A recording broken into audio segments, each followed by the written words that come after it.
vendredi 30 mai 2025, dans les psaumes, deuxième partie. Nous sommes reconnaissants envers Dieu de nous permettre de partager des moments si importants et précieux avec vous sur votre chaîne, L'Aventure dans la Parole. Notre communauté s'agrandit et c'est grâce à vous. Soyez vous aussi actifs avec nous pour répandre le message et vous pouvez le faire en likant. Partagez le lien avec vos contacts. Nous vous invitons à vous abonner si ce n'est pas encore fait pour recevoir les notifications chaque jour. Et pour un confort d'écoute en continu, nous vous proposons une playlist chaque semaine. Le texte à mémoriser que nous vous invitons à dire avec nous se trouve au psaume 67, les versets 3 et 4.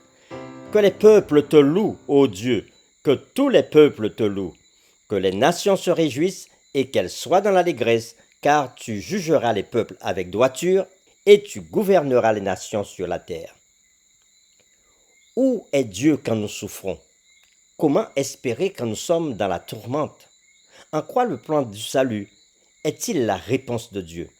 Les séquences de cette semaine nous ont aidé à répondre à ces questions et nous avons commencé à le faire le samedi 24 mai en introduisant la série de cette semaine dans les psaumes, deuxième partie. Puis le dimanche 25, nous avons continué avec le thème « Une aide en temps de détresse ». Puis le lundi 26 mai, « Espoir dans la tourmente ». Le mardi 27 mai, « À ses pieds ».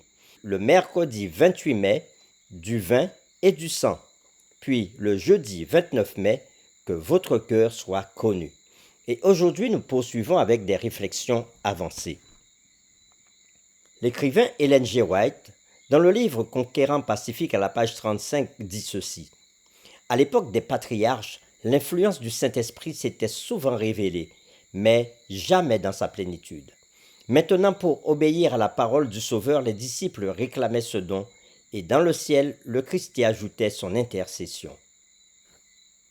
Nous vous invitons à lire avec nous 3 textes. Le psaume 133, Actes chapitre 1er, les versets 4 à 9, et Apocalypse chapitre 5, les versets 4 à 7. Nous lisons premièrement psaume 133. Cantique des degrés de David. Voici, ô, qu'il est agréable, qu'il est doux pour les frères de demeurer ensemble. C'est comme l'huile précieuse qui, répandue sur la tête, descend sur la barbe d'Aaron, qui descend sur le bord de ses vêtements. C'est comme la rosée de l'Hermon, qui descend sur les montagnes de Sion, car c'est là que l'Éternel envoie la bénédiction, la vie pour l'éternité. Nous lisons maintenant Actes chapitre 1er, les versets 4 à 9. Comme il se trouvait avec eux, il leur recommanda de ne pas s'éloigner de Jérusalem, mais d'attendre ce que le Père avait promis. Ce que je vous ai annoncé, leur dit-il. Car Jean a baptisé d'eau, mais vous, dans peu de jours, vous serez baptisés du Saint-Esprit.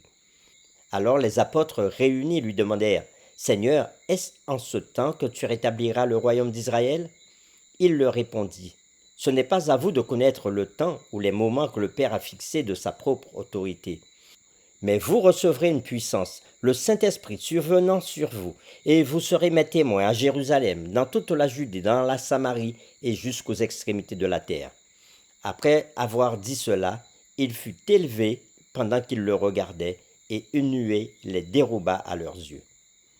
Lisons Apocalypse chapitre 5, les versets 4 à 7. Et je pleurai beaucoup de ce que personne ne fut trouvé digne d'ouvrir le livre ni de le regarder. Et l'un des vieillards me dit, « Ne pleure point. Voici le lion de la tribu de Juda, le rejeton de David, a vaincu pour ouvrir le livre et ses 7 sceaux. » Et je vis au milieu du trône et des 4 êtres vivants et au milieu des vieillards un agneau qui était là comme immolé. Il avait 7 cornes et 7 yeux, qui sont les 7 esprits de Dieu envoyés par toute la terre. Il vint et il prit le livre de la main droite de celui qui était assis sur le trône. Les disciples ont reçu pour mission de rendre témoignage jusqu'aux extrémités de la terre, comme nous dit Actes chapitre 1er, verset 8, une œuvre qui préparait l'avènement de Christ. Il nous incombe de poursuivre l'œuvre qu'ils avaient entreprise. Lorsque Christ nous a ordonné de porter l'Évangile au monde, il ne nous a point laissés seuls face à cette immense tâche. L'œuvre est dirigée depuis le sanctuaire céleste. Notre mission est indissociablement liée à Christ. C'est lui qui guide nos pas et nous insuffle la force nécessaire. Cette œuvre est la sienne, non pas la nôtre. Nous sommes invités à suivre son exemple. Observez comme cela était le cas avec Israël. Dieu leur demanda d'obéir à ses directives, puis il accomplissait l'impossible. L'Esprit est déjà à l'œuvre dans les cœurs de nos voisins.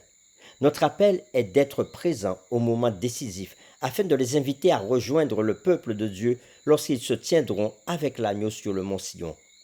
Nous n'avons nul besoin d'inventer de nouvelles méthodes car nous n'avons jamais été responsables de l'œuvre en soi. L'œuvre appartient à Christ et sa méthode devrait être appliquée. Pour terminer, nous vous proposons quelques questions sur lesquelles nous vous invitons à échanger avec votre famille, vos amis ou votre communauté de foi. La première.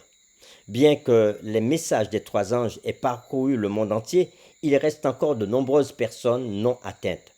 Comment pouvons-nous apprendre à ne pas désespérer face à la réalité que tant de personnes n'ont pas encore entendu ces vérités des derniers jours? Question suivante. Dans Apocalypse chapitre 5, Jean voit le rouleau scellé être remis à l'agneau, car lui seul en est digne. Lorsque les sceaux de ce rouleau sont ouverts dans Apocalypse chapitre 6, l'histoire de l'Église du Nouveau Testament est présentée jusqu'à la fin des temps. Quelles leçons pouvons-nous tirer de cette description sur la manière dont Dieu prévoit d'achever son œuvre? Et troisième question, quels événements actuels observons-nous dans le monde qui pourraient aisément préfigurer ce que nous savons devoir arriver? Quels obstacles subsistent encore? Notre série dans les psaumes, deuxième partie, est terminée. Nous vous donnons rendez-vous dès demain pour une nouvelle série intitulée « Ceux qui ont péri en jugement ». Nous vous invitons à prier avec nous. Seigneur Dieu, nous te louons et nous te rendons toute la gloire qui t'est due, car tu n'as pas voulu laisser tes enfants sans connaissance, mais tu les as avertis pour la fin des temps.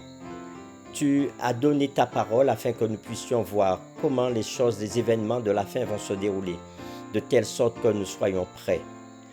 Donne-nous la force encore aujourd'hui et tous les jours de notre vie à nous préparer pour le grand jour du retour de Jésus. Nous t'avons prié au nom de Jésus. Amen.